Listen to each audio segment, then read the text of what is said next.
रात्रंदिवस 32 वर्ष रक्ताचं पाणी करून 6-6 तास बोलून 800 किलोमीटर प्रवास करून आम्ही कुटुंब चालवलं आणि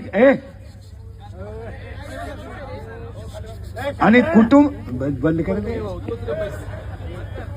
बंद कुटुंब चालवत असताना आम्ही नुसतं कुटुंबच नाही चालवलं तर समाजाच्या देणेदारीतून आम्ही कोणत्या क्षेत्रात कमी पडलो नाही. बसलेल्या कोणत्याही माणसाने सांगावं की आम्ही कोणतंही क्षेत्र असो, मंदिर बांधायचं आम्ही पुढेच आहोत, सप्ताह करायचा आम्ही पुढेच आहोत, विद्यालय चालवायचं आम्ही पुढेच आहोत. अनेक लोकांनी विद्यालय चालवली असतील पण आतापर्यंत 1 रुपया न घेता 13 शिक्षकांना नोकरी देणारा एखादी संस्था मला महाराष्ट्रात दाखवा, ती माझ्याकडे आहे.